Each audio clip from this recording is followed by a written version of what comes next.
What's the most expensive mistake you've ever made? Lighting that first cigarette. I paid several $1,000s to have the backyard fenced in. 2 months after the job was complete and paid for, a neighbor complained that the fencing was about 2 inches onto his property and that it had to be removed, even though the fencing contractor said it had been done strictly according to a survey he had procured. Turned out the neighbor was correct. By the time it was determined, the fencing contractor had gone out of business. Freshman year of college, I thought my final exam was at 11:30. It was at 9:30. The exam was 40% of my grade, so I failed. I lost my scholarship and had to pay to retake the class. I bought a business. Turns out I'm not all that great at being a business owner. Nicked a hard drive that had a Bitcoin wallet with around 30 Bitcoins on it, which would be worth around $120,000 today. Cries while looking at my bank account with $27.03 in it. 3 words. University of Phoenix. Grabbed the wrong briefcase from my office while I was rushing to the airport. It had a loaded while the P99 in it. $5,000 fine from that sir, but it was bumped down to $3,000 because I paid within 30 days. Really stupid of me to say the least. Not me, but my best mate made a doozy. He was in a bit of a rush to buy himself a car. He had a nice little nest egg of $20,000 put aside just for this purchase. He did a bunch of private inspections around our area, but he just couldn't find one he wanted. He finally stumbled across the perfect car for him. Great mileage, all country driving, full service history, and in excellent condition. The only problem? The buyer was on the other side of the country. For whatever reason, my mate decided to contact the dude and organize the purchase. After the money transferred, the ad disappeared, and so did the car owner. I just have no idea what was going through my mate's head. It has been 5 years and they never caught the fraudster, and my friend never got his $20,000 back. Don't ever buy a car without inspecting it, and don't treat private car sales like a drunk Amazon purchase. Had a part-time job as a teenager at a Yamaha dealership that sold dirt bikes, ATVs, motorcycles. I was told one day to deliver a Raptor to some address. Well, I loaded the ATV up on the trailer and took off in the truck down the road. I noticed that the truck was low on gas, so I pulled over and filled her up. I made it about 1.5 miles down the road and the truck started running funny and eventually cut off. I had put gasoline in a diesel truck. I was fired about 4 days later. Bad time during life and thought buying a new sports car would solve my internal issues. It didn't, and I was stuck with a debt. It was sweet to drive, and I loved the looks it got, but it did little to resolve my actual problems. I paid it off and sold it 3 years later for a net $30,000 loss. Not taking better care of my teeth. Now I need thousands of dollars worth of work and can't afford it, so will likely end up losing them all. Buying a $2,500 couch as a college student. Why? Waiting 5 whole years before I began investing in my 401k, despite a very generous company match. When I was welding one, screwed up a $65,000 door to may or may not have blown a hole in a $1 million plus missile launching platform. One time we thought I'd blown up a $500,000 satellite communication system with a power test. My first class, and I had a grand old time going back to fundamentals, tearing down the system, checking everything over, and fixing stuff as we went. Turns out I only blew up the $100K power amp near the dish, which only happened because the prior Red 3 had been really lazy with his weatherproofing. It was a lot of fun. I bent a pin on my new motherboard when trying to insert the CPU. Not me, but a guy I knew during college decided he was fed up with all of the work we had to do at school and quit when we were already done with 3/4 of our time at school. He also quit the coffee shop job we happened to work at together randomly a little bit later. I was graduated less than a year later and fortunately found a job right out of school. He nearly lost his apartment, got another job at a different coffee shop, and still had to deal with all the college loans he'd already taken out. Not wearing my retainer after getting braces removed. Wear your retainers, people.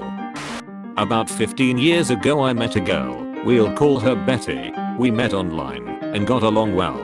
Things moved along well, then she lost her apartment. I had rooms so asked her to move it. Mistake 1. We are living together. I think we are both feeling about the relationship, but weren't ready to break up as that's rather unpleasant. I should add she didn't want to break up because I was paying the bills and she had no place to go, awful family, and no money due to her truly impressive ability to lose jobs. So we are going along and all of a sudden she gets sick. We are talking major surgery sick. She had no health insurance, but I did through work. So what did I do?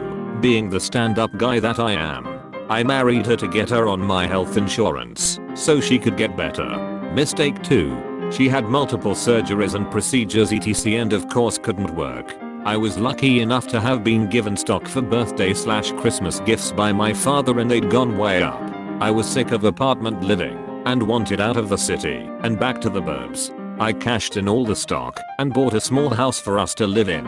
She was getting better physically and began working in an office. We still weren't getting along, but we weren't not getting along either. As I said earlier, she needed a car to get to and from work as hers was a piece of crap. Her credit was a mess, so I co-signed a car loan thinking that she could afford it if things at the very least stayed where they were for her financially. Mistake 3. Some time goes by and I begin to suspect there's some funny biz going on with she and her boss. Lots of texts, talking too much about him, late meetings etc. The usual signs of a cheater, I suppose. I call her on it and she says she wants a divorce. I didn't have any proof of said cheating at the time, so she filed due to irreconcilable differences. Needless to say, I got my ass kicked in the divorce. To make matters worse, she was chronically late on the car payments which killed my credit. I managed to keep the house, thank God. It did cost me though. A few months after the divorce, I find out that she and her boss were living together and he'd left his family. The boiled down to the most expensive mistake I've made was getting married for the wrong reasons. I hope I did get lots of cosmic karma for being a stand-up guy and getting her through her illness. I was driving down the street and a woman blew a kiss at me from a bus passing by. I leaned over to my friends to say, hey guys, did you just see that? She blew me a crash, ran into the little VW Fox in front of me, and then he rammed the Audi in front of him. That sucked. I totally destroyed the VW. Married my college girlfriend. Turns out the things you look for in a woman at 19 get old as hell at 35. She was a stay-at-home mom who didn't want a mother. So I bit the bullet and left with my daughter. Cost me well over $700,000 and counting, but I have my kid and she's worth every penny. Taking my eyes off the road, just for a second, to look at a pretty girl. Rear-ended the car in front of me. We weren't going fast and the damage was minimal, but it was a lease car so there was no chance of nah man, don't worry about it. By the time my insurance rates go back down to where they were before the accident, that little peak will have cost me many thousands of dollars. I was traveling across the states with my friends and 6 days in we got to Miami. We got drunk in Wet Willie's and met a couple girls and we decided at 3 AM it was a good idea to go skinny dipping. We all got naked and ran into the sea, leaving everything on the beach. We got out of the sea after refing around for a while and someone had stolen all our stuff. They took everything. I lost my wallet with $300 in it, my iPhone, my passport and not to mention all of my clothes. We all had to run back to our hostel naked which was a good mile away. Still got laid, but I'm an idiot. Bought a Mazda RX-8. Went from paying £2,000 for it to selling it to the scrapman for £35 in 3 months. Also, if I had stayed at my last job one more year, my share options would have vested and netted me £20k. Sigh. Not starting my retirement account 10 years earlier than I did. Bricking every laptop in the company for a day plus, in a place where a lot of people are paid on commission. I don't know how much productivity was lost dollar amount wise, but it was a lot. I had 75 bitcoins a few years ago. Sold them all off at about $100 CAD each. I could sell them for 50 times that much now, pay off my house and all other debts, and put away a bit of savings. I still gnash my teeth about that. Edit, typo. Being in a long-term/long distance relationship throughout college. Didn't waste 5 years, but I didn't do anything. Literally sat in my room playing video games. Ex didn't want me to hang out with anyone. Her insecurities kept me from doing things I wanted to do, or discovering things I wanted to do. Many more things, but it turned out to be for nothing when she cheated. Mr. £8 road tax payment on a motorbike that was stolen. I also moved address, so never got a single letter. It tallied up to nearly £8,000 after 7 years of me not paying it. £25 per letter plus £15 admin fee plus a monthly, then weekly, and finally it went to a daily penalty. It was almost the most expensive mistake. I got away with paying only the £48 for first letter plus admin fee plus the outstanding balance of £8.